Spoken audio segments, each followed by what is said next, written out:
I am Nicholas Collins, 35 years old, living in Dover, Delaware. My life used to be as peaceful as a gently flowing river, but then everything changed in the blink of an eye. I run a medium-sized gym located right in the heart of this small city. Medium-sized, yes, but to me it was a dream built from sweat and tears. I opened the gym 8 years ago after quitting my office job to pursue my passion for fitness. At first, everything went smoothly. Members flocked in, from young guys wanting ripped muscles to housewives looking to stay in shape. Revenue was steady, enough to pay off the loans for equipment and rent the space. I was even proud watching my clients progress, as if their success was my own. But then the pandemic hit. It was like an unexpected storm that swept everything away. The government ordered closures, and my gym, once filled with the lively clanging of weights, suddenly fell silent. I clearly remember the first day I had to hang the sign, temporarily closed due to the pandemic. My heart tightened, but I thought it would just be a few weeks and things would pass. I was wrong. A few weeks turned into months, then nearly a year. Members canceled in droves, calling constantly, "Hey, I can't train anymore, can you refund me?" Or, "I've switched to online workouts, sorry, but I have to cancel." I understood. Everyone was struggling, but each call felt like a knife stabbing my heart. Meanwhile, expenses kept piling up. Rent didn't stop. The landlord still sent monthly invoices with polite but cold reminders. "Hope you get through this soon." The equipment loans were even worse, with interest accumulating like an avalanche. I looked at the shiny treadmills and dumbbells lying idle in the dark, my heart wrenching. This was my dream. How could I let it die like this? I started scrambling. First, I cut everything possible. I laid off staff, keeping only my closest trainer, and did everything myself, from cleaning to bookkeeping. But it wasn't enough. I turned to the bank, hoping for a loan approval. I prepared thoroughly, a detailed business plan, revenue forecasts for reopening, even financial reports proving the gym had once been highly profitable. I sat in the bank office, clutching my documents tightly, heart pounding. The young staff member smiled politely, but a few days later the rejection email arrived. "Unfortunately, your application does not qualify due to high risk in the current pandemic context." I read it over and over, feeling like the world was collapsing. Not qualified. I'd done everything right. With no other options, I had to sell assets. First, small things. An old computer, some electronics. Then bigger ones. My BMW, the car I'd been attached to for 5 years. I bought it after the gym started turning a profit, as a reward for myself. Every morning driving it to the gym, I felt like I was flying on the road. Now I had to list it for sale online. The first buyer came, test drove it and haggled. "Sell it a bit cheaper, it's the pandemic." I gritted my teeth and agreed, but when I handed over the keys, tears nearly fell. It wasn't just a car, it was a symbol of my independence. After selling, I got some money, but it still wasn't enough. I borrowed from friends, calling everyone close. "Hey Nick, how much do you need? I'll send it right away." They helped, but everyone has limits. In total, I scraped together enough for short-term debts. But I was still short exactly $50,000 to keep the gym alive through this critical period. $50,000, the number that haunted me day and night. With it, I could pay rent, prevent equipment repossession, and wait for reopening. Without it, everything would crumble. Those nights, I lay awake, staring at the dark ceiling. Daisy, my wife, hugged me from behind and whispered, "I know you'll figure it out, I believe in you." But I knew the only option left was to turn to my biological parents, Kenneth and Louise Collins, living in Alexandria, Virginia. We weren't very close, but they were family. I hesitated for many nights. The last time I saw them was last Christmas, and conversations always revolved around my younger brother, Harrison. Harrison this, Harrison that. I was the eldest son, but in their eyes, I always managed on my own. I told myself, I'm just borrowing, not begging. I'd make it formal with paperwork, pay full interest, even higher than the bank. Not charity, just a family loan.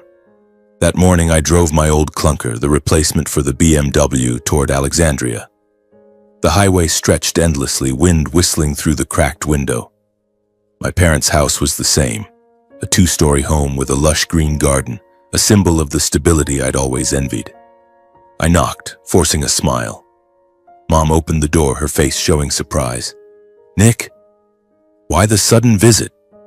She hugged me lightly, but it felt cold, not warm like before. Dad came from the living room, newspaper in hand, glasses slipping down his nose. "Come in, son." We sat at the dining table, the atmosphere heavy from the start. I took a deep breath and began. "Mom, Dad, my gym is in trouble because of the pandemic. Members have all canceled. Expenses keep coming. I've sold my car, borrowed from friends, but I'm short $50,000 to survive. I just need a loan, with paperwork and full interest." I looked at them, searching their eyes for any sign of concern. A question, a word of worry, or even just asking about the business, how I planned to manage. But there was nothing. Dad folded the newspaper, placed it on the table, and looked at me through his glasses with chilling calmness. Mom avoided my gaze, fiddling with her teacup as if busy to avoid facing me. Dad spoke first, his voice firm but not raised. "We can't help with this, son." My heart stopped. I asked, trying to stay calm. "Why not, Dad? It's just temporary hardship. I'll borrow and repay fully with clear paperwork." Dad shook his head slowly as if he'd prepared the answer. "It's not about whether you'll repay. It's that we don't want to risk it right now." I leaned forward, trying to persuade. "I understand the risk. But if I get through this phase, everything will be fine. I'm not asking for a gift. I'm asking for a loan." Dad let out a short sigh, then said in the familiar tone I'd heard since childhood, "Business means accepting risks. You're grown now. Your affairs are your own to handle." He paused, then added bluntly, "This money is set aside for your brother." Hearing that, my chest tightened like it was being squeezed. "Harrison has a long future ahead," Dad continued firmly. "We have to provide for him." Harrison, my brother, 28 years old, still in college late, dreaming of plans he'd never started. I knew they always prioritized him, but hearing it said so directly still broke my heart. I turned to Mom. "What about you, Mom? Don't you have anything to say?" Mom glanced at me quickly, her eyes flashing brief guilt, then looked down. "I worry about you too," she said softly. "But right now it's really not convenient. Your dad has a point." That was all. Then silence. Dad continued, his tone turning lecturing. "Lending you money now is a risky decision. What if you don't make it? Then the family's money is gone. That could affect the bigger plans we've had all along." Bigger plans. I knew what that meant. It all revolved around Harrison. I took a deep breath, trying not to let my voice break. "I'm willing to sign a clear loan agreement. I'll pay interest. I can even collateralize company shares for your peace of mind." I slowed down, almost pleading. "I'm not asking for free money. I just want you to trust me this once." Dad raised an eyebrow, his voice turning irritated. "Do you think it's that simple? If it fails, who's responsible?" He stared at me. "You're too selfish, Nick. You always only think of yourself.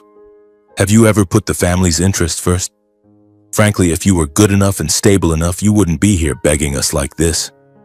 Those words fell one by one, heavy and cold. Dad calling me selfish?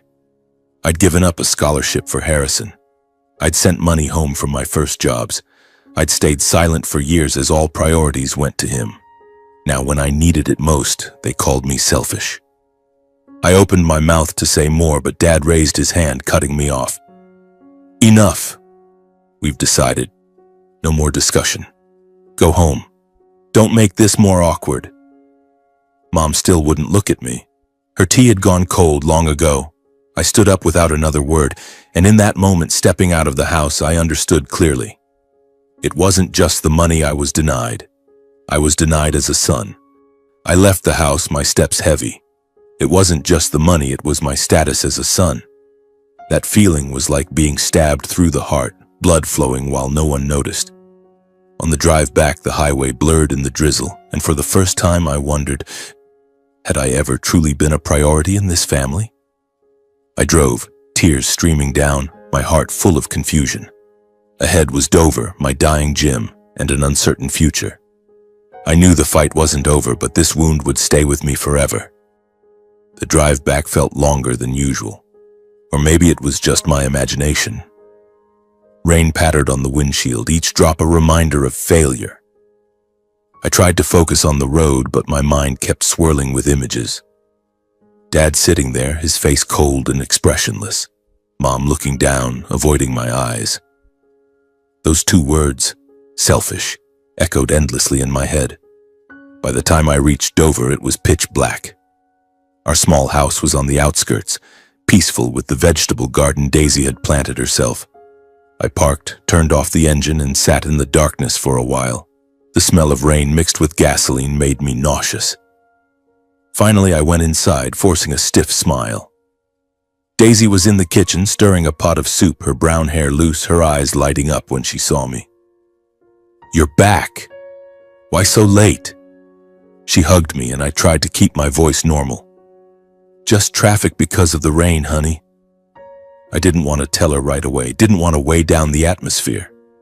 We had dinner, chatting about her work, teaching kids online during the pandemic. I nodded along, smiled, but my mind was elsewhere. Daisy is perceptive. She stared at me intently.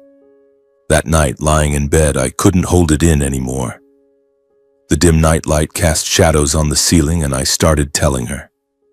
"Honey, the gym. It's slowly dying. The bank rejected the loan, I've sold everything, borrowed from friends, but I'm still short $50,000. I went to see my parents today." Daisy lay on her side, stroking my arm, listening without interrupting. I told her everything. The cold meeting, the blunt refusal, the reason it was set aside for my brother, and the accusing words. My voice trembled, tears fell again. "They called me selfish, you know, as if I'd never sacrificed anything for the family." Daisy was quiet for a moment, then hugged me tightly. "Don't be sad. They have their own reasons, but we'll get through this together. I believe in you." She didn't blame my parents or push me to do anything else. Just comforted me, and that warmed my heart.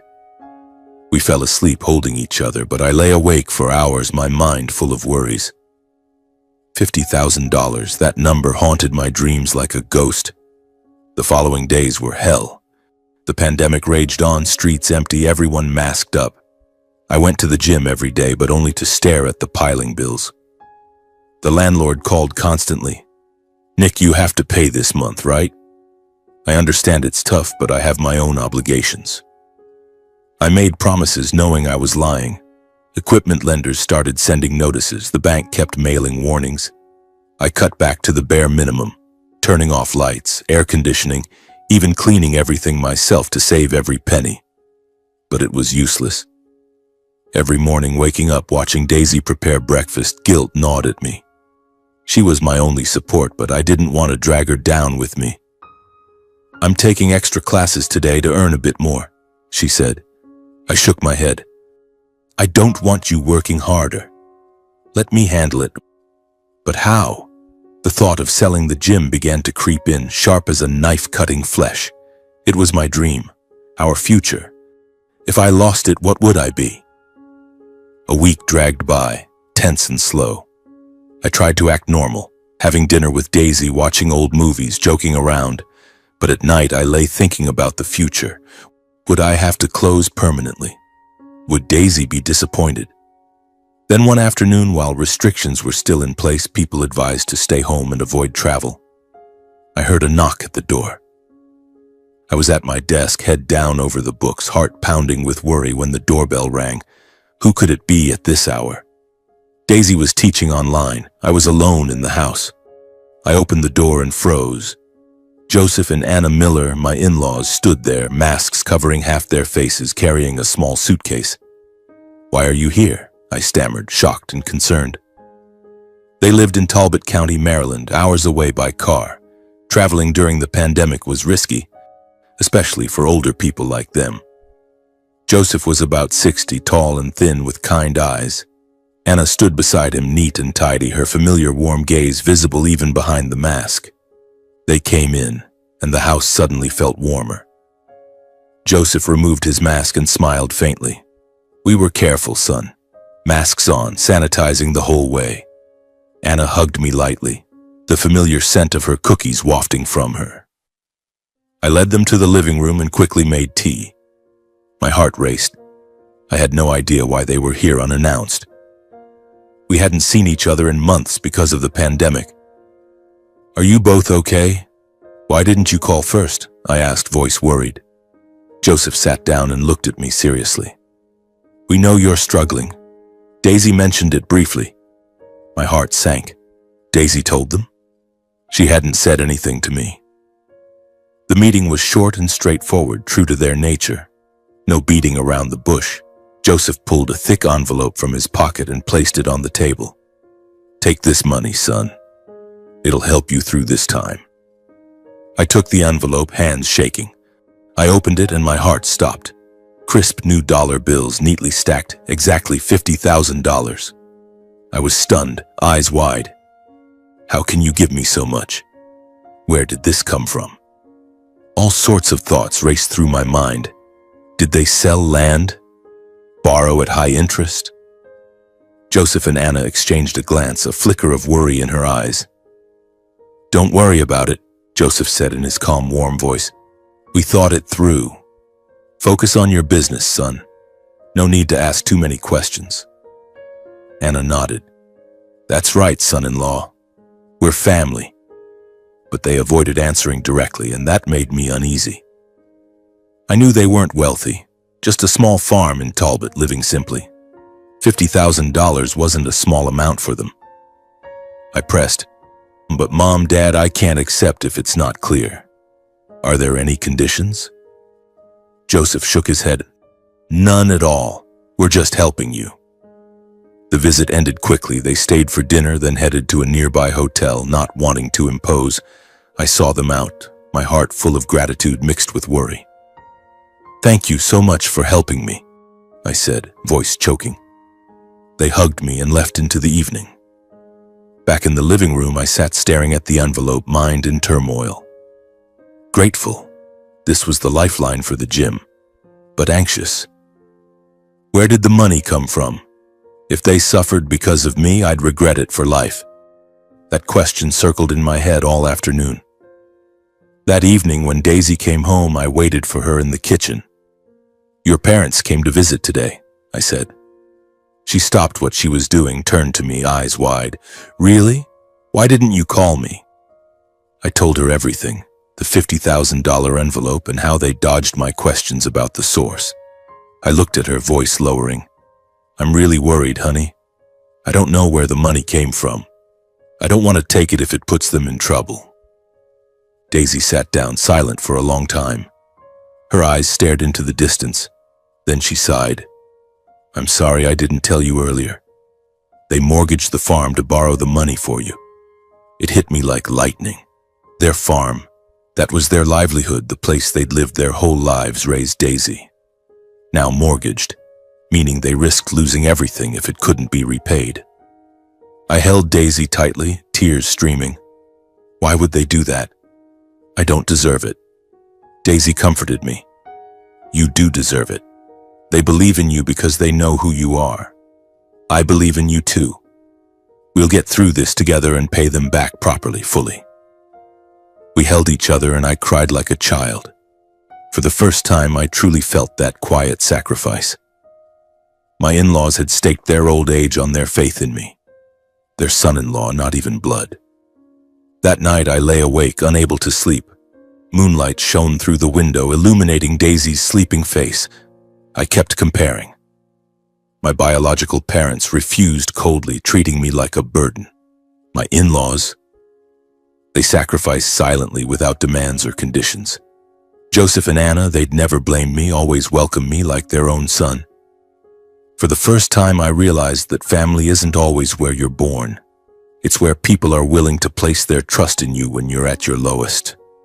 That thought was like a ray of light in the darkness, but it also made me more determined. I had to succeed, had to repay them. Tomorrow I'd use this money to save the gym. But the wound from my biological parents still ached, and I knew the journey was far from over. The next morning I woke up earlier than usual. The first rays of dawn filtered through the curtains, shining directly onto the envelope still lying untouched on the desk. Daisy was still sound asleep, her face peaceful after a long, exhausting night. I made myself a cup of coffee, sat down, and picked up the envelope with slightly trembling hands. $50,000, not just a number, but the quiet sacrifice of Joseph and Anna for me. The farm in Talbot County, where they had poured their sweat and tears for so many years, was now mortgaged because of me. That thought tightened my chest as if someone were squeezing it. I couldn't let them down. I took a deep breath and started taking action. First, I called the landlord. "Ma'am, I'll transfer the money today. Thank you so much for your understanding." Her voice sounded relieved. "That's great, Nick. Keep going." Next was the bank, paying off the equipment loan that had been hanging over me like the sword of Damocles. Each transfer click felt like a breath of relief. I set aside a portion for maintenance, buying masks and sanitizer, preparing for the day we could reopen. The gym was still silent, but now it had a chance to live. In the weeks that followed, the pandemic dragged on, but I refused to sit idle. I switched to online mode, filming at-home workout videos and posting them on YouTube and Facebook. Some old members responded positively. "Thanks a lot, Nick. These videos help us train at home. They're easy to follow and motivating."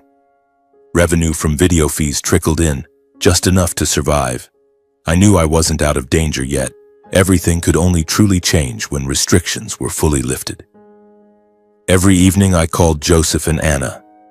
"How have you been, Mom and Dad? I've used the money and the gym is doing much better." Joseph chuckled lightly over the phone, his voice kind and steady. "That's good, son. Just focus on your work, don't worry about us." Anna would turn to ask about Daisy, her familiar worried tone. "How's my daughter eating these days? Remember to take care of your health. Don't overwork." They never asked when I'd repay the money, never uttered a word of blame. That both warmed my heart and left me restless with guilt. When I sent them monthly payments along with cookies, supplements, and other gifts, I said softly, "I just want to show my gratitude." Anna quickly refused. "We're fine. Keep it for your own little family." I insisted. "Please accept it so I can feel at ease. That way, my heart feels lighter." Then the pandemic gradually came under control. Vaccines arrived and the government eased restrictions. The news on TV excited me. Non-essential businesses may reopen at 50% capacity. I threw myself into preparations, cleaning the gym from floor to ceiling, spacing out equipment, putting up maintain 2-meter distance signs. On the first day of reopening, my heart pounded like it did on my first date with Daisy. Only a few old members returned, wearing masks and looking around cautiously. "Nick, you're open? Let me try a session." I nodded and smiled brightly. "Come on in. I've cleaned and sanitized everything. Everyone can train with peace of mind." Attendance grew slowly, from 5 people on the first day to 20, then 50. They came back because they missed the discipline of in-person training, not just online. I taught classes myself, guiding each person. Keep your back straight, breathe evenly. Sweat poured down, but I felt alive again. I cut staff, keeping only one trainer to save costs. I worked non-stop, opening early in the morning, closing late at night, delivering light snacks to clients at midday. Daisy worried. "Rest a bit. If you keep this up, you'll burn out." But I shook my head. "I have to push harder now, honey. The gym is just starting to revive. I can't stop." Time flew by. Nearly 3 years. 3 years full of sweat, tears, and hope. The pandemic receded and the world returned to normal. The gym didn't just survive, it thrived. Membership soared, from 100 to 300, then 500. I added yoga and Zumba classes, attracting women and older adults. Revenue stabilized and profits began to accumulate. I started repaying old debts one by one. The bank, friends, and especially Joseph and Anna. Each month I transferred a portion to them along with a handwritten note. "Thank you, Mom and Dad, I'm paying it back gradually." They called back, their voices as gentle as ever. "Don't send too much, take care of your own family first." But I was determined to repay. Cash flow stabilized and the gym ran smoothly. I even dared to invest in new equipment, modern treadmills, multifunctional weight sets. Watching the gym bustling again, filled with laughter and chatter during sessions, filled me with pride. Throughout that time, Daisy and I lived simply. We didn't splurge, cooking at home, no restaurants, shopping frugally at the market, weekend walks in the park. We focused on building our family, dreaming of children, a bigger house. Daisy still taught. I still ran the gym. But every night we held each other and talked about the future. We didn't initiate contact with my biological parents. After that bitter refusal, I stopped calling. They stayed silent too. No check-ins, no congratulations. Occasionally, Harrison texted sporadically, but I replied briefly. The wound still smoldered. I didn't want to reopen it. Instead, I poured my affection into Joseph and Anna, sending holiday gifts, weekly video calls. They were like real parents, always encouraging. "Keep going, son. We're proud of you." Then one day, everything changed unexpectedly. It was a chilly autumn afternoon.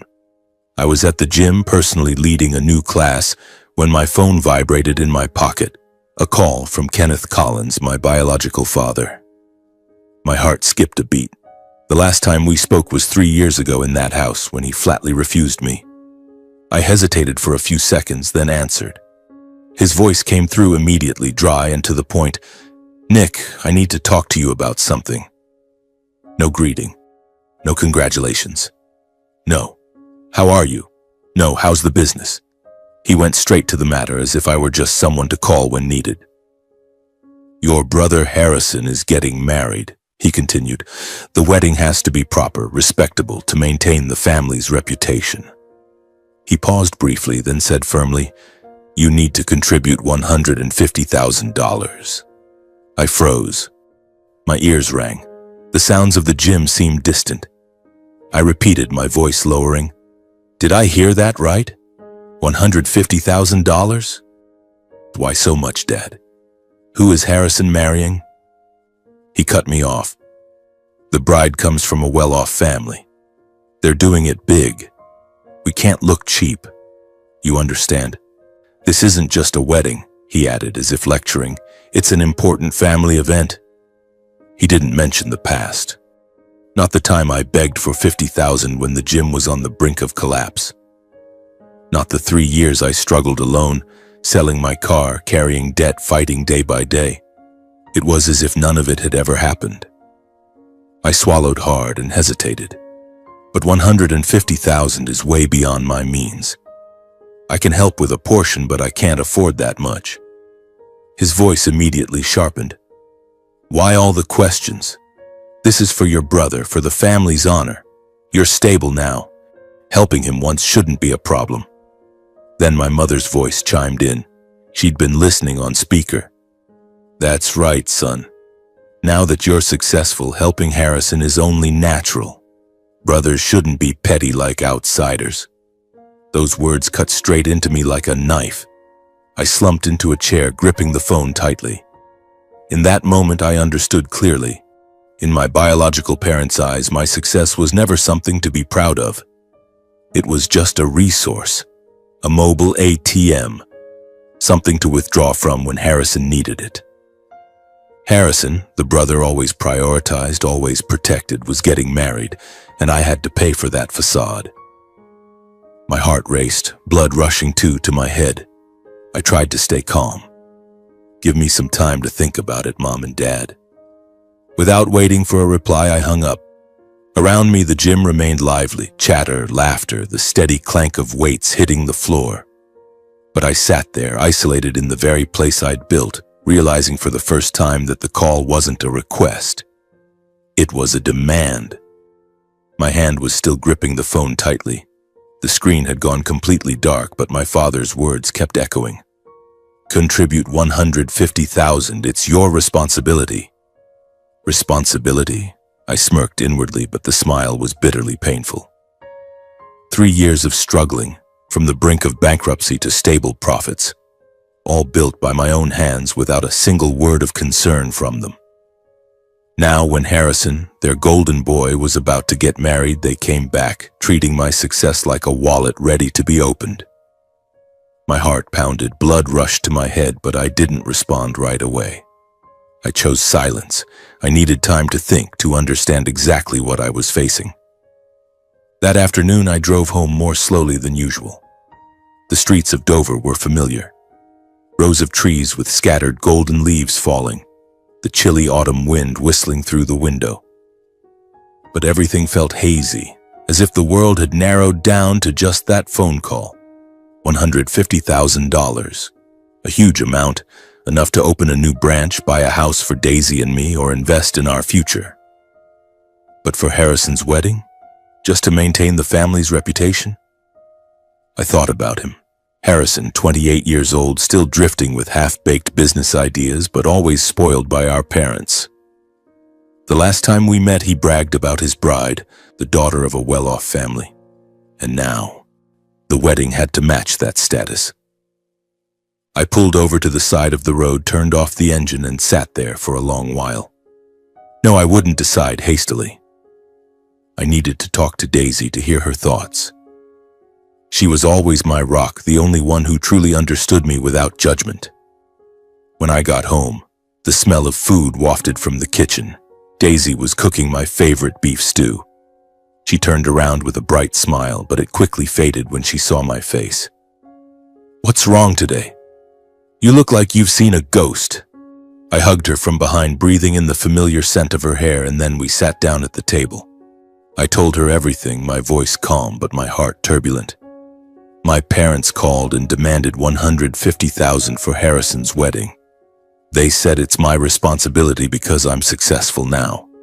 Daisy listened, worry flashing in her eyes, but she didn't react explosively. She's not the type to explode. Instead, she asked me just one question, softly but sharply. If you were in trouble again, would they do the same for you? That question hit me like a punch to the chest. I fell silent, mouth open but no words coming out. Daisy didn't push. She just sat there, stroking my hand, waiting for an answer. And then, like a dam breaking, a flood of old memories came rushing back. Memories I'd tried to bury deep, to forget so I could move on. I remembered my childhood in Alexandria, the 2-story house with its lush green garden where everything looked perfect on the outside, but inside it was full of quiet injustices. As the eldest son, I always tried to do everything perfectly, just hoping to make my parents proud. When I brought home the Honor Student Award in 5th grade, Dad glanced at the report card and nodded faintly. "Good, keep it up." No smile, no extra praise. But when Harrison came home with a scribbled drawing, colors smeared all over the paper, Mom immediately hugged him, her voice full of excitement. "Oh, my talented boy. This shows real artistic promise." My achievements were always taken for granted, as if I was born to excel. But Harrison only had to do the smallest things, clear the table, score a goal once, and he'd get endless praise. I remembered those evenings when the family gathered in the living room. Dad would lean back in his chair, talking about the future with high expectations. "Harrison is definitely going to make it big one day. I believe in him. He has what it takes." Then he turned to me, his tone casual, as if just checking a box. "You're different, Nick. You can take care of yourself. We don't have to worry much about you." And those words repeated over the years, enough for me to understand that in this family, some people were born to be expected of, and others were born just to carry on alone. Then there were the times I gave in. The first time I truly noticed the favoritism was when I was 12. My parents had saved up to buy a new bicycle, and I was excited because I'd promised to use it for extra classes. But Harrison cried and wanted it, and Mom said, "He's younger, let him have it." As the older brother, you have to sacrifice. I gritted my teeth and handed it over, feeling deeply hurt but not daring to complain. The attention was the same. My birthdays were often forgotten or just a simple family dinner, while Harrison's were parties with friends. They always said the younger one needed more care, like a mantra to justify it. I grew up thinking being the older brother meant giving without expecting anything back. The most recent memory, the time I begged for help when the gym was collapsing, came back clearer than ever, like a slow-motion film. The pandemic raging, I'd sold my beloved BMW, borrowed from friends, then driven to Alexandria with faint hope. "I'm just asking to borrow, not for a gift," I said, voice trembling. But Dad refused outright. "Business is risky, handle it yourself. This money is set aside for your brother." Mom looked briefly guilty but stayed silent. I left the house feeling rejected, not just financially but as a son. Now those memories merged with today's call, causing me deep pain. I realized that for years I'd always been the giver, sending money home when I first started working, yielding job opportunities to Harrison, even staying silent as they prioritized him. But I'd never been chosen when it was my turn to need help. Whenever I was in trouble, they brushed it aside. But Harrison, always welcomed with open arms. Daisy's question was like a detonator, and I sat there, mind spinning. We didn't eat dinner, we just sat quietly in the kitchen, the dim yellow light shining on the table. "You don't know the answer to that?" I whispered, but deep down I knew, no, they wouldn't. Not like last time or the time before. Daisy hugged me, her voice calm but firm. "Think it through carefully. Whatever you decide, I'll be right here supporting you." That night I barely slept. I lay beside Daisy, listening to her steady breathing in the darkness while my mind was a tangled mess. I tossed and turned, eyes fixed on the bedside clock. 2 a.m., then 4. Everything from the past to the present piled up at once. And the demand for $150,000 felt like the final drop that made the cup overflow. Suddenly, I understood something very clearly. I no longer owed them anything. My success was built by me alone through sweat and years of being overlooked. It wasn't something to be used for Harrison, nor the price I had to pay for so-called family reputation. The next morning, my eyes were dark-ringed from almost no sleep, but my mind was clear. I knew what I would say. I would not pay for Harrison's wedding. I picked up the phone, sat still for a moment, then dialed. It rang for quite a while, long enough for me to consider hanging up. But then Dad's voice came through, familiar yet distant. "Have you thought it over?" I took a deep breath and kept my voice steady. "Mom, Dad, I've thought about it carefully. I can't, and I don't want to, meet this request." There was silence on the other end for a few seconds. I knew he was holding back. Then his voice grew heavy and harsh. "What do you mean by that? Harrison's wedding is a big family matter. You're his brother. Don't you have any responsibility?" I gripped the phone tighter. "I understand it's important, but the amount you're asking exceeds both my ability and my limits." Dad's voice immediately rose, no longer restrained. "You're doing well now. The gym is profitable, your life is better than before. Helping your brother once. What's so unreasonable?" I closed my eyes and spoke slowly. "Do you remember 3 years ago? When my gym was about to go bankrupt, I asked to borrow $50,000. Just a loan, with clear paperwork. But you refused." Dad brushed it off. "That's in the past, why bring it up?" "But for me, it's never been in the past," I replied, voice still even. I managed on my own and stood back up. "Now I'm more stable, but that doesn't mean I have to sacrifice again." I heard Mom in the background, her voice trembling. "Son, don't be so stubborn. Harrison is your brother. He needs you right now." My throat tightened, but I continued. "I'm not turning my back on Harrison. But I can't throw away that money just for appearances."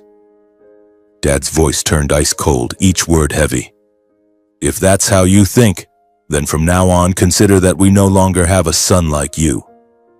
Mom burst into tears, her voice breaking. "Nick, don't hurt your mother like this." I was silent for a few seconds. Not because I had nothing to say, but because I knew saying more wouldn't change anything. "If that's your choice," I said softly, "then I accept it." I hung up. Sitting in the middle of the gym with the sounds of people training and weights clanging steadily around me, I felt empty. It hurt, losing my blood family. But at the same time, there was a clear sense of relief. I understood that this disownment wasn't the result of a single argument. It was simply the consequence of me finally daring to voice something I'd kept buried in my heart for far too long. The phone lay silent on the table, no longer vibrating. No pleading texts from Mom, no threats from Dad. Just a heavy silence, like an invisible wall that had been erected between us. I stood up, wiping the sweat from my forehead, though I hadn't been working out, and tried to focus on work. A young member asked about the class schedule. I forced a smile and answered, but my mind was elsewhere. That evening, when I got home, Daisy noticed I was quieter than usual. She didn't ask right away, she just hugged me. We ate dinner in a falsely peaceful atmosphere, but I knew I had to tell her. When I finished, Daisy simply nodded. "You did the right thing. Now we live for ourselves." The following days passed in a fog. The gym was still busy, revenue steady, but I worked like a machine. Every morning I woke up with a hollow feeling, staring at the old family photo on the wall. A picture of all of us when I was little, Harrison grinning widely next to our parents while I stood slightly off to the side. I thought about erasing those memories entirely, but then let it go. Life went on. I called Joseph and Anna, sending them thank you gifts as usual. "How are you two doing? How's the business?" Anna asked warmly. I gave a brief update on work, avoiding any mention of my biological parents. They didn't ask, as if they understood without words. Daisy and I spent weekends walking in the park talking about the future. About children, about a trip somewhere. But deep down, the wound still smoldered. I wondered, had they really disowned me? Or was it just angry words? I waited anxiously for a call, but nothing came. The silence dragged on, and it hurt more than any reproach. Then a few days before the wedding, the invitation arrived. A thick envelope, glossy paper sent from Harrison. I opened it, my hands trembling slightly. "You are cordially invited to the wedding of Harrison Collins and Emily Thompson. Date, time, location. A luxurious hotel in Alexandria, a few hours' drive from Dover. No personal note, just a printed card." I sat at the dining table staring at it, torn with conflicting emotions. Should I go or not? Go to prove what? That evening, as we lay in bed, I asked Daisy, "I got Harrison's wedding invitation. Should I go?" Daisy thought for a moment, stroking my arm. She didn't advise refusing or speak harshly. She said gently, "You should go to fulfill your duty as an older brother. Go wish your brother well, then come home. Don't let them think you're still holding a grudge." Her words silenced me. Duty as an older brother? Yes, after all, Harrison was still my brother, but going meant facing my parents, facing the disownment. I thought about it for days, weighing every angle. At the gym during the day, I was distracted, nearly dropping a weight. At night, I lay awake imagining the wedding. My parents with fake smiles, Harrison showing off. Would they kick me out? Or pretend nothing had happened? The tension built like a ticking time bomb. Finally, after 3 sleepless nights, I decided I would go with Daisy. Not for them, but for myself, to close this chapter without regret. The wedding day arrived faster than I expected. We drove to Alexandria, Daisy in a simple but elegant dress, me in a neat black suit. The atmosphere in the car was heavy. "Are you okay?" Daisy asked, squeezing my hand. I nodded. "I'm fine, honey. Just a little nervous." The hotel appeared, magnificent with crystal chandeliers and flowers everywhere. The ceremony was extravagant, crowded. Hundreds of guests, from distant relatives to Harrison's friends. It reeked of ostentation and pride, exactly as my parents had talked about family reputation. Endless banquet tables with fresh seafood, expensive wine, a stage with a live band. I looked around, bitterness filling my heart. $150,000, probably more, to pay for this spectacle. Harrison stood there in a white suit, beaming beside his bride Emily, a beautiful girl from a wealthy family. They looked happy, but I wondered, was it real happiness or just a facade? From the moment we arrived, the coldness was palpable. My biological parents stood at the entrance greeting guests, but when they saw us, Dad turned away, pretending to talk to someone else. Mom glanced over briefly, her eyes red, but offered no greeting, no introduction to relatives. "This is Nick, our eldest son." Those words were never spoken. We stood alone in the crowd like uninvited guests. Some distant aunts and uncles eyed us curiously, whispering behind our backs, "That's Harrison's brother? I heard he didn't contribute anything to the wedding." "Yeah, that's him, successful but stingy." The whispers spread like wildfire, tightening my chest. Daisy squeezed my hand. "Don't pay attention to what they're saying." But I felt like I was standing among wolves, waiting for the attack. The ceremony began. We sat in the back rows, not in the family section. Harrison and Emily exchanged rings. Everyone applauded. I clapped along, but my heart was in turmoil. Then came the reception, and things got worse.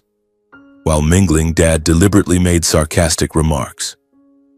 Standing near us, he said loudly to an uncle, "These days, some people succeed but forget their roots. They only think of themselves, not their brother." Mom chimed in with a half-reproachful, half-whiny tone.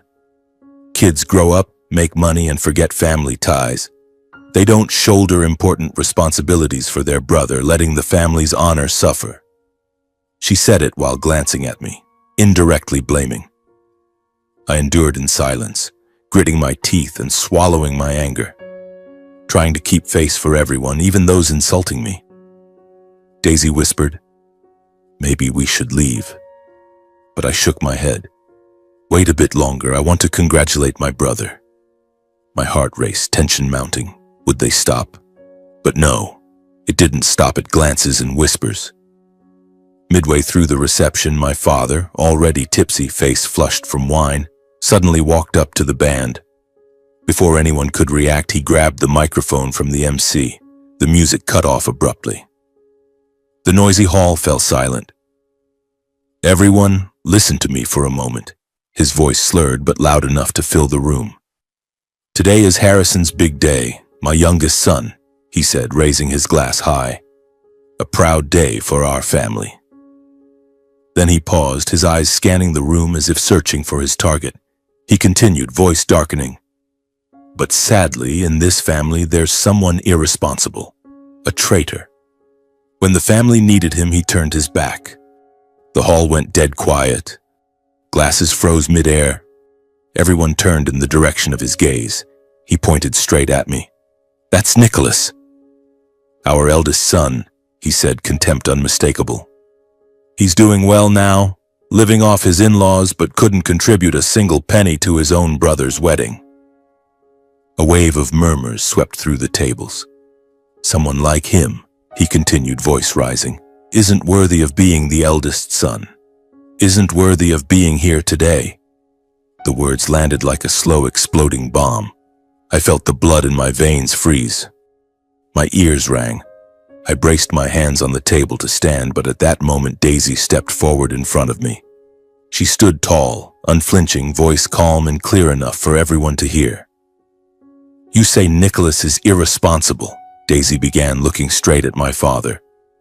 "But if he were truly irresponsible, he wouldn't have stood back up alone when his business collapsed, carried the debt himself and rebuilt his company all on his own." The air froze.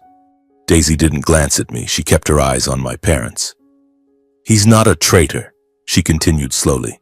"He just chooses to live with integrity, repaying kindness and loyalty to those who reached out when he was at his lowest." A few people started turning toward my parents. Daisy paused, then delivered the line that hit exactly where they always avoided. "Some people always demand sacrifice," she said, "but never show up when he needed them most. What do you think about that?" My father stood stunned.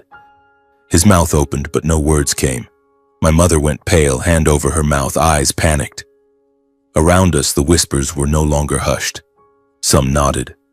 Others quietly looked away. I looked at Daisy. For the first time in my life, I felt complete, unconditional protection, something I'd never had from my blood family. She stood there without raising her voice, like a shield between me and everything that had hurt me for years. The tension was suffocating. Harrison and Emily hurried over. Harrison put a hand on my shoulder, voice low but laced with irritation. "Brother, sister-in-law, please leave early for my sake, to keep things from escalating. It's our big day after all." Emily stood beside him, nodding, avoiding my eyes. I looked at Harrison, my brother, and realized there was nothing left between us but distance. No thanks for coming, just a polite eviction. We turned and left the reception amid curious stares. No one stopped us. Behind us, the music started again, lively and foreign. The wedding was lavish, dazzling, but empty of real family bonds. On the drive home, cold wind whipped through the car window. Daisy leaned her head on my shoulder.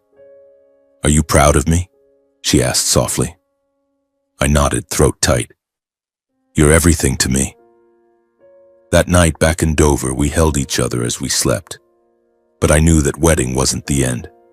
It was the beginning of a complete severance. The future ahead held uncertainties. There might be retaliation. There might be more pain. But right now I had Daisy. I had Joseph and Anna. And I knew that was my real family. In the days following the wedding, the atmosphere in our home felt shrouded in a silent fog. Daisy and I had essentially cut off contact with my biological parents. No calls, no messages, nothing at all. Harrison sent a brief text. "Thanks for coming." But I didn't reply.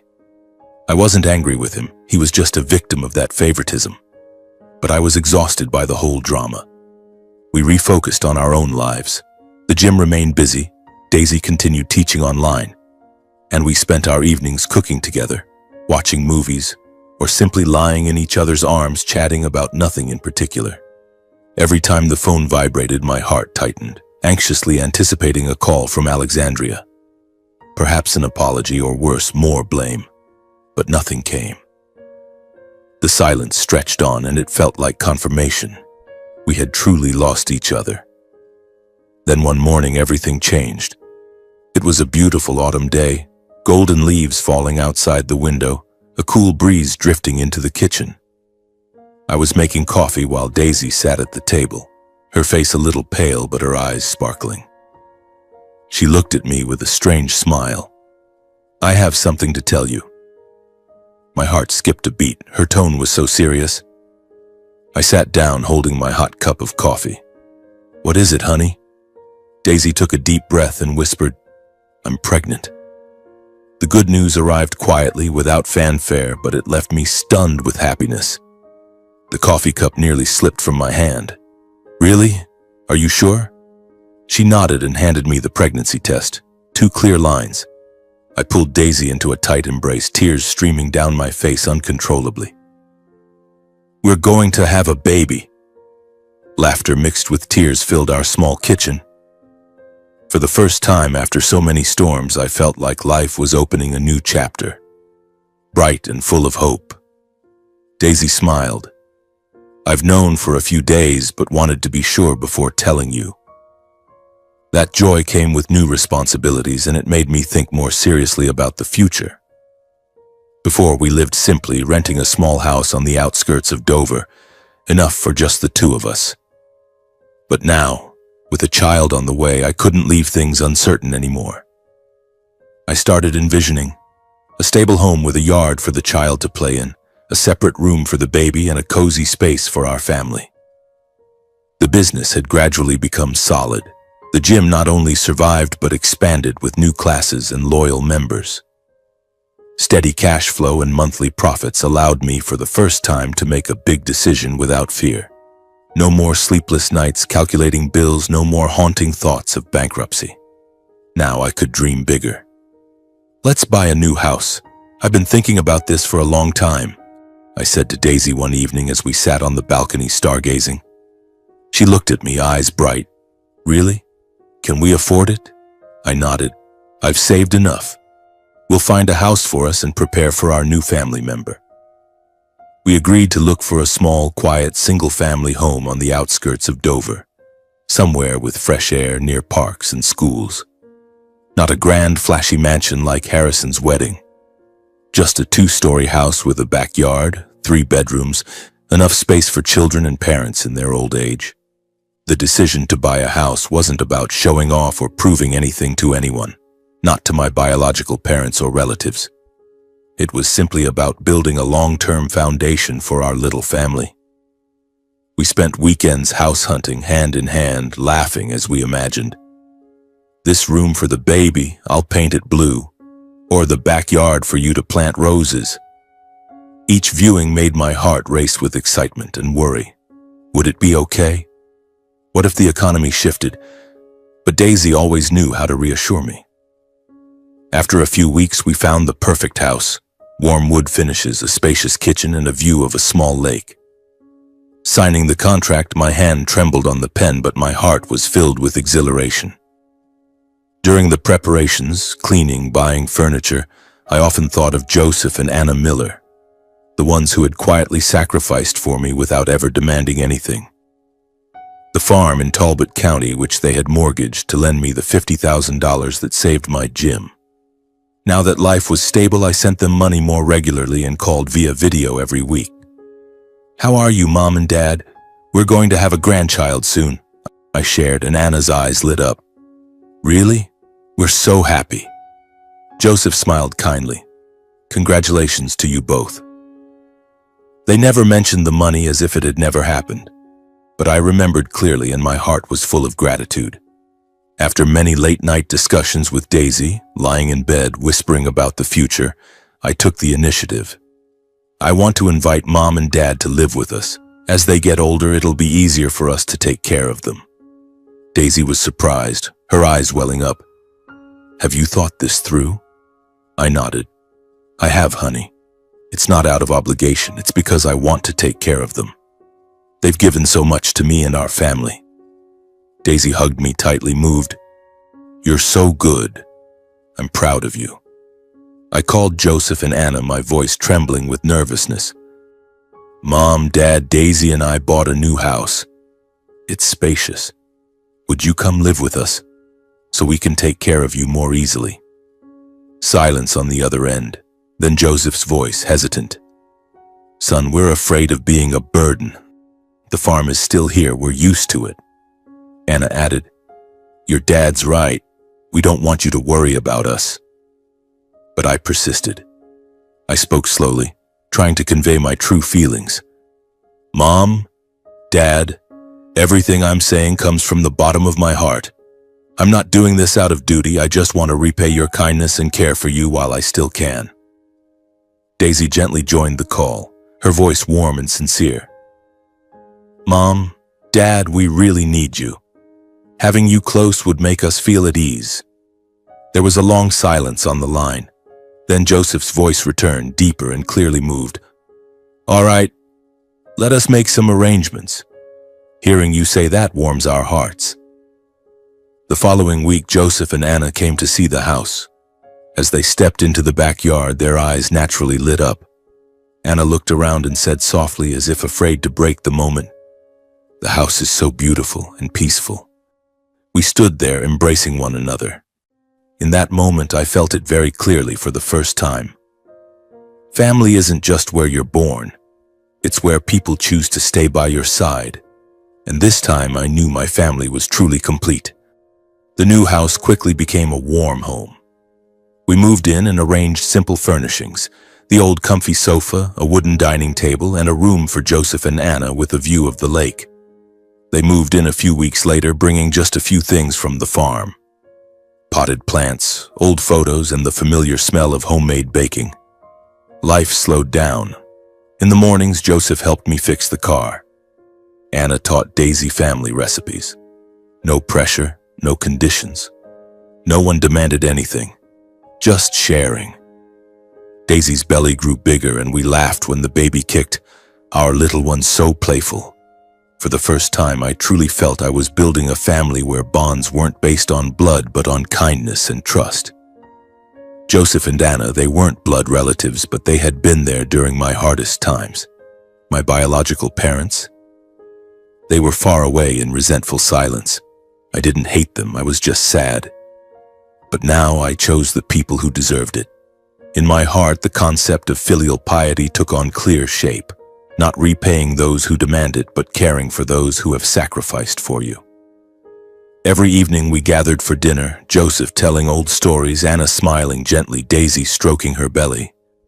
I looked around, my heart full of warmth. But a hint of anxiety lingered. Would my biological parents find out? Would they come back and cause trouble? I pushed the thought away, focusing on the present. Life now flowed like a gentle river, but I knew storms could arrive at any time. Christmas came quickly, bringing a blanket of white snow outside the windows and the crisp chill of Dover. Our new home, a 2-story house with a spacious backyard, was filled with a warm yet humble atmosphere. We didn't hang dazzling lights, buy a massive Christmas tree, or host a big party with friends. Just handmade decorations, a wreath Anna crafted from pine branches gathered in the yard, paper ornaments Daisy painted herself, and clumsy but heartfelt knitted stockings from Joseph. On Christmas morning, we woke up early, made hot cocoa, and sat around the fireplace telling stories. Daisy's belly was now prominently round. She wore a loose sweater and beamed as the baby kicked gently. Our little one so playful, just like his dad when he was young, Anna teased, and everyone burst into laughter.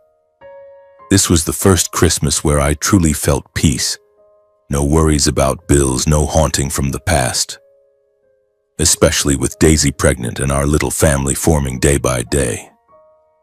Joseph opened his gift, a new jacket I'd bought, and his eyes sparkled. "Thank you, son." Anna hugged Daisy.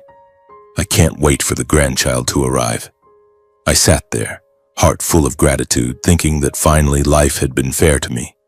But that peace was shattered suddenly, like a cold gust blowing through a cracked door. It was late Christmas afternoon, snow falling heavily, wind howling outside.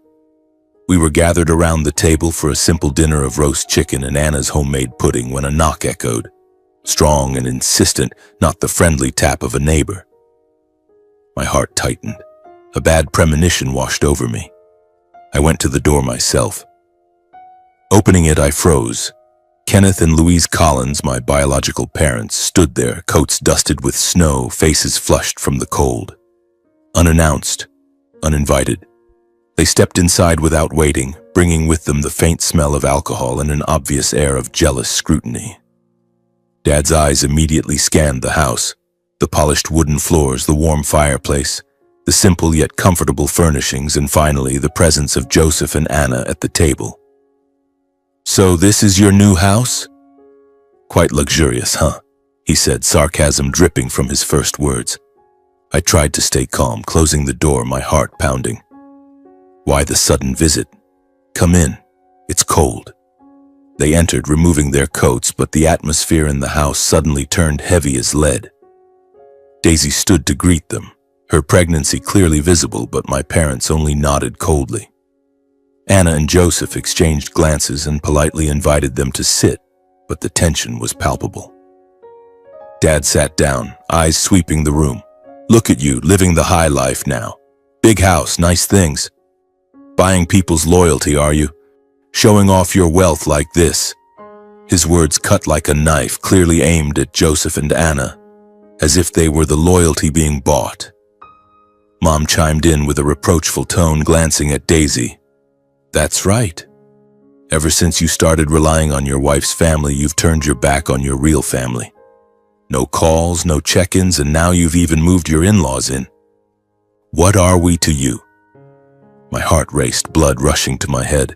The air in the room quickly thickened, tense like a ticking time bomb. I could feel every gaze, every heavy breath, as if one wrong word would make everything explode. I tried to stay calm, lowering my voice as much as possible while keeping it clear and firm. "Please sit down and talk. But let me say this first. I need basic respect in this house. Daisy is pregnant, and I won't tolerate any words or actions that hurt her or anyone here. Joseph and Anna sat quietly on the sofa. I could see the worry in their eyes, the unease of people not part of this conflict but dragged into it anyway. Anna gently squeezed her husband's hand. Joseph looked down, avoiding my father's gaze. They said nothing, but their silence was heavier than any rebuttal. My father let out a scornful laugh, short and dripping with mockery. Respect? You turn your back on your family, on your brother, and now you talk to me about respect?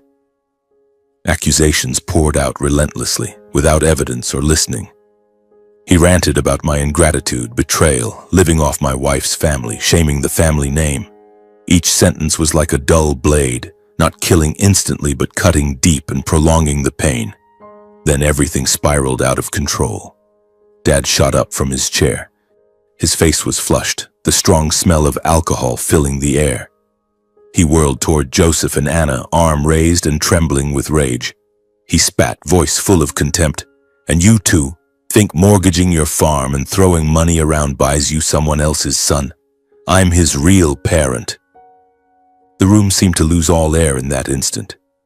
Joseph went pale, lips pressed tight. Anna covered her mouth, eyes red with hurt and indignation. Daisy instinctively stepped in front of me, shielding like a barrier, hands on her belly, voice trembling but clear. Please stop. This is our home. Don't insult my parents. That was enough to ignite my father's rage completely. He lunged toward the table, swinging his arm and smashing the Christmas decorations. The wreath fell to the floor, paper ornaments shattered. Cocoa mugs were knocked over, dark liquid spilling across the wood. The sharp sounds of breaking echoed. The smell of cocoa mixed with alcohol turned the house chaotic. Daisy recoiled in fear, stumbling back. She nearly fell, clutching her belly tightly, face pale with terror. That moment became the final boundary for me. I stepped forward, fully blocking Daisy and Joseph. My voice dropped low, cold and resolute. Enough! Leave my house now. Dad kept yelling from behind, but I no longer heard the words clearly. I only felt the chaos spreading and my responsibility to protect those behind me. If you don't leave, I continued, pulling out my phone, I'll call the police. This time Dad stared at me for a long while. His eyes bloodshot, no longer those of a father, but of someone completely out of control. He spun around, dragging Mom toward the door, hurling one final bitter remark. You're no longer my son. The door slammed shut in the freezing Christmas night. Outside, snow fell thickly, wind howling in gusts like lamentations. Inside, everything fell deathly silent. I stood frozen in place, breathing heavily. My heart was a tangle of emotions, anger, pain, loss. But beneath it all was a clear, undeniable feeling. From this moment, I understood that the family I chose to protect had no room for those who caused harm, no matter what title they held. I turned back to look at Daisy and my in-laws. They were still there. Shaken, frightened, but safe. And for the first time, I knew I had chosen the right side.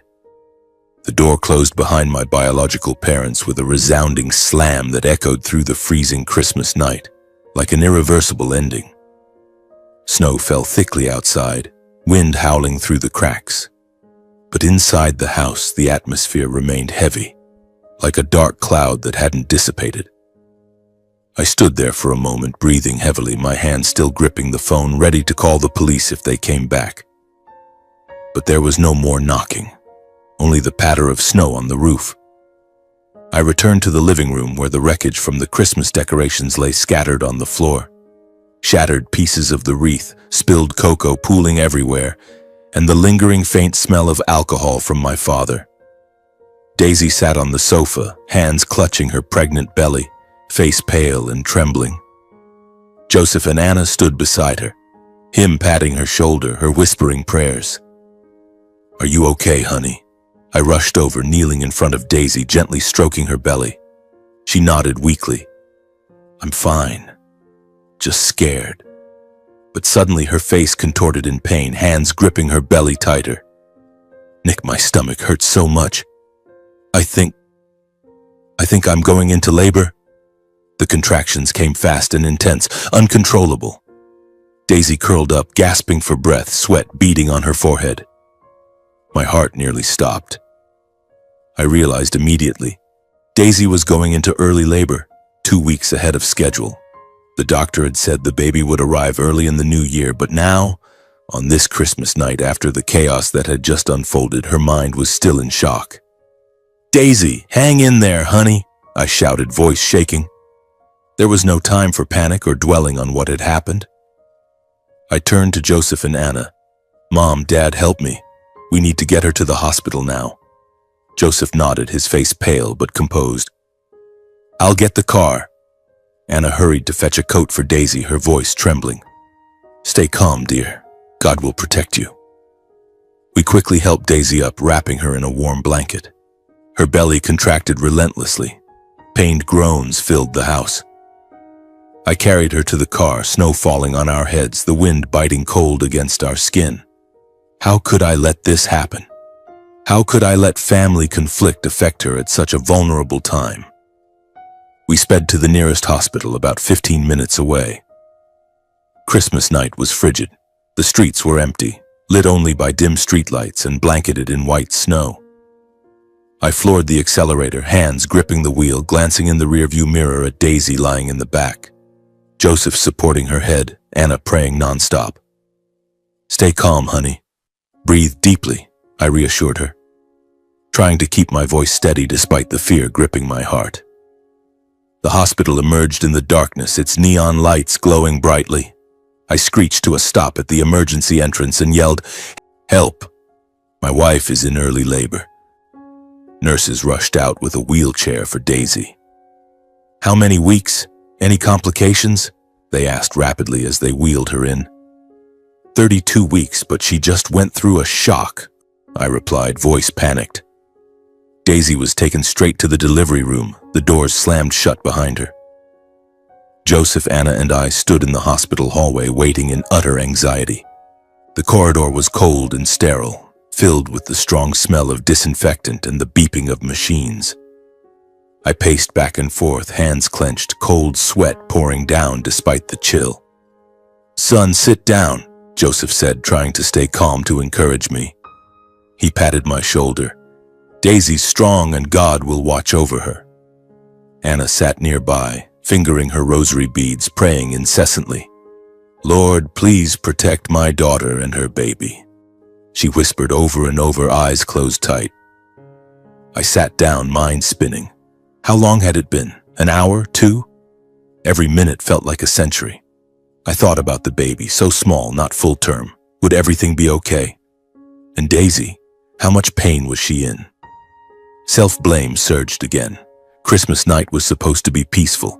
Now it had turned into a nightmare because of my biological parents. After hours of tension, 3 endless hours, the delivery room doors opened. The doctor emerged, removing her mask with a tired smile. "Congratulations!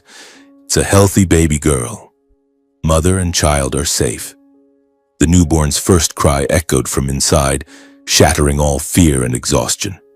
My heart burst, tears streamed down my face.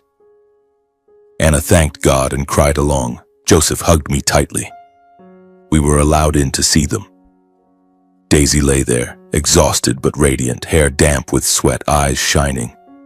"Nick, let me see our daughter," she whispered, squeezing my hand. The nurse brought the baby over, a tiny little being, pink-skinned, eyes squeezed shut, crying softly. For the first time, I held our child in my arms, bringing her close for Daisy to see, feeling an overwhelming sense of responsibility and love I'd never known before.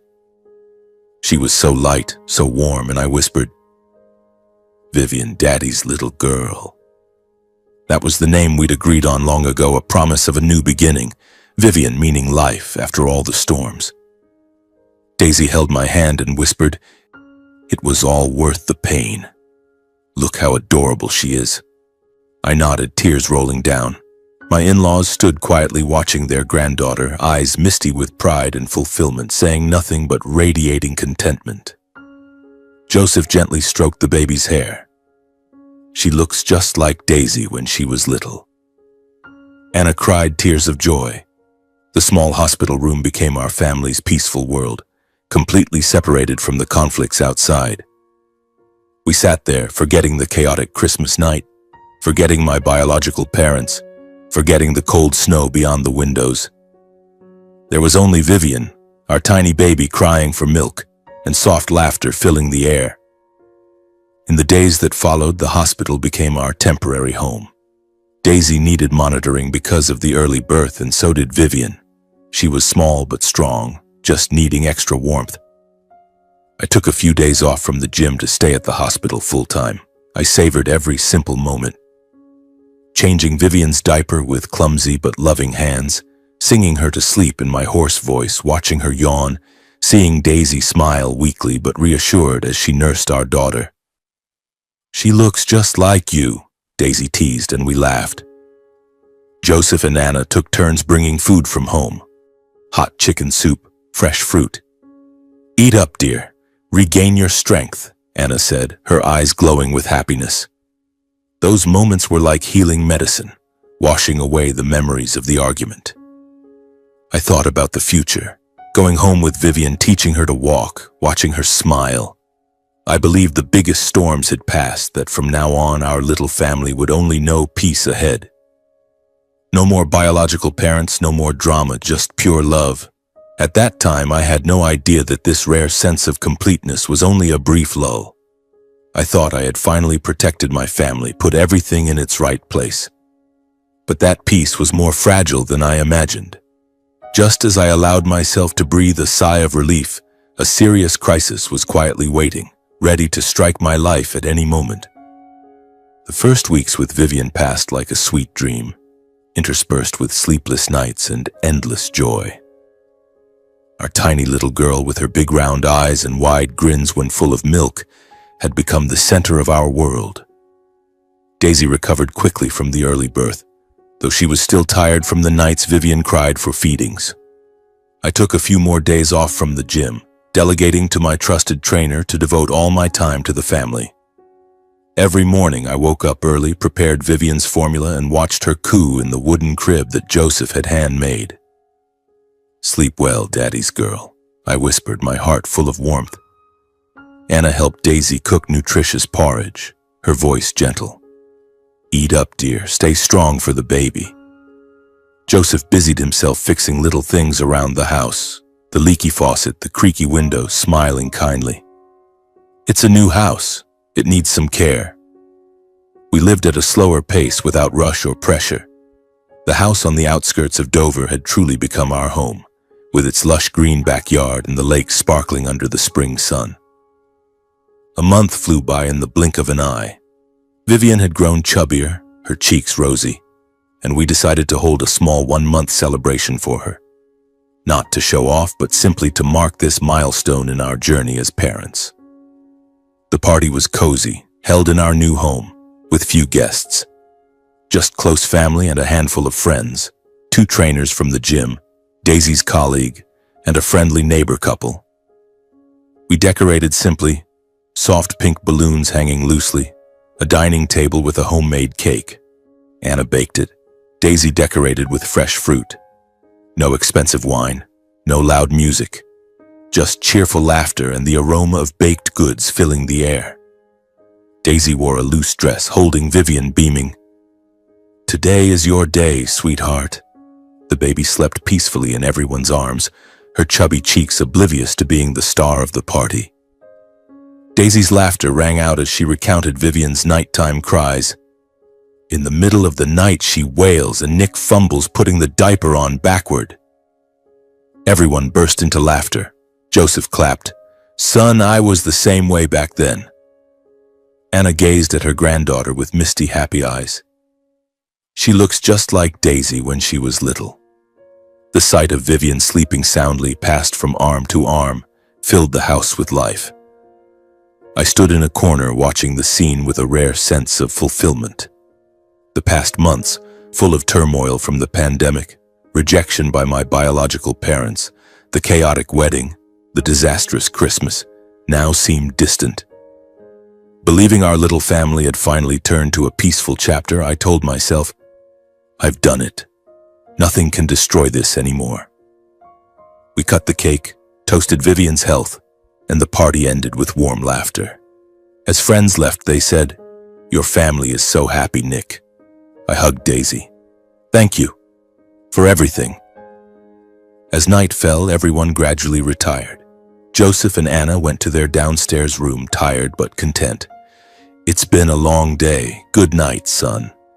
Daisy lulled Vivian to sleep in our room. The baby cooed for a moment before drifting off. I turned off the lights, lay beside my wife, listening to the steady breathing of mother and daughter. The house settled into rare silence after an emotionally full day. Outside, a gentle spring breeze rustled the leaves. I lay awake for a while, thinking about the future. How would Vivian grow up? Playful or gentle? The gym was thriving. Maybe I'd open a new branch. Filled with hope, I closed my eyes and fell into a deep sleep. But near midnight, my phone suddenly rang, the vibration piercing the silence. I jolted awake, reaching for it on the nightstand. The screen showed Louise Collins, my biological mother. My heart skipped a beat. The last time we spoke was that chaotic Christmas night when she had cried and pleaded before being asked to leave. Now, in the middle of the night, what could she want? I hesitated but answered, "Why are you calling so late?" Her voice came through trembling and broken, not coherent. "Nick, you and the family. Be careful. Get out of the house now. There's no time." Her words stumbled, panicked, mixed with heavy breathing. "Mom, what's going on? Why do we need to leave?" I sat up, voice urgent. But she only repeated, "Get out now. Listen to me." Then the call cut off abruptly, leaving a long beep. I called back immediately, but it rang endlessly with no answer. An indescribable unease surged through me, like a shadow enveloping everything. My mother warning us? What danger? I shook Daisy. "Wake up, honey. Something strange is happening." But before she could fully wake, just seconds later, I smelled a strange, acrid odor, burning, pungent smoke spreading from downstairs. My heart pounded wildly. Adrenaline surged. I rushed into the hallway and looked down the stairs. Smoke was rising from the lower floor, thick and black. I shouted, "Fire!" my voice echoing. No time to think about my mother's call or why the smoke had appeared. I dashed into the bedroom to wake Daisy, who was holding Vivian. "Wake up! Quick! We have to get out. The house is on fire." Daisy bolted awake, eyes wide with panic. She clutched the baby while I ran to Joseph and Anna's room, pounding on the door. "Mom, Dad, wake up. The house is on fire." Joseph jumped up, face ashen. Anna trembled as she threw on a coat. I directed everyone to leave immediately through the back escape route, the emergency exit I'd designed when buying the house for situations like this. "Follow me, out the back." Thick smoke quickly filled the hallways, stinging our eyes and making us cough violently. The fire alarm blared piercingly in the night, shrill like a death knell. I took Vivian from Daisy's arms, covering her with a blanket. The baby cried from the shock. Supporting Daisy, she was still weak from childbirth, while urging Joseph and Anna to move as fast as possible. "Hurry, Dad! Don't look back!" We ran through the back hallway, black smoke billowing behind us. Joseph coughed harshly. Anna gripped his hand. "Hold on tight," Daisy cried. "Is our baby okay?" I reassured my wife. "She's just scared. We'll be fine." The whole family escaped safely in the nick of time, through the back door to the garden, standing shivering in the cold night, remnants of Christmas snow numbing our feet. We looked back. Flames erupted fiercely from the lower floor, devouring the house that had just been filled with laughter. The fire roared red, black smoke billowing into the sky, explosions of popping sounds from burning furniture. Daisy held Vivian tightly in tears. Joseph and Anna stood frozen, stunned, not yet comprehending what was happening. "Our home, reduced to ashes," Anna whispered, hand over her mouth. I stood motionless, my mother's phone call echoing in my mind like a belated warning. What did she know? Why had she called at just the right moment? But now wasn't the time to think. I called the fire department. Hello. Our house is on fire. The address. Sirens wailed in the distance. In the glowing red light reflecting on our little daughter's face, Vivian crying, cheeks flushed. I realized that what I'd just lost wasn't only the house but the fragile sense of security I thought I'd finally secured. We stood there in the backyard, on a thin layer of lingering snow from winter, the cold wind biting our skin, watching our house, the symbol of our new beginning, being consumed by flames. I held Daisy close and whispered, "It's okay, honey. As long as we're safe, that's all that matters." But inside, my mind was in turmoil. My biological mother's phone call still echoed. She had warned us, but why? What did she know? Was this an accident or deliberate? Anxiety surged like a wave, and I knew this night was just the beginning of another nightmare. The fire scene was cordoned off that very night. Firefighters arrived quickly, spraying white jets of water to extinguish the blaze, their shouts echoing in the midnight air. They contained the fire in time so the house didn't collapse entirely. But the damage was severe in the garage and back hallway, where the fire had started. The machinery and items in the garage were charred black, walls blackened with soot, the acrid smell of smoke permeating everything. Police taped off the area, camera flashes flickering as they documented the scene. An investigator, a middle-aged man, tall and thin with sharp eyes, approached us immediately. "Mr. Collins, we need a preliminary statement." I told him everything. The 1-month celebration party, the strange call from my mother, the burning smell, then the smoke. He took notes, voice grave. "This doesn't look like a normal accident. We'll investigate." We were taken to a nearby hotel for temporary shelter. The next morning, the investigator returned with initial findings. Signs of arson. They detected traces of accelerant, like gasoline or oil, in the garage, an unnatural ignition point with evidence of intentional starting, not electrical fault or ordinary accident. "Someone deliberately targeted your family," he said flatly. My heart sank. Someone deliberate? I handed over all the security footage. The front doorbell camera and the backyard garage camera. We sat in the hotel room reviewing the video on the police laptop. Grainy images under streetlight, a figure in a baseball cap and mask, tall and thin, appearing near the garage at the exact time of the fire. He furtively poured something, likely the accelerant, then lit it and fled.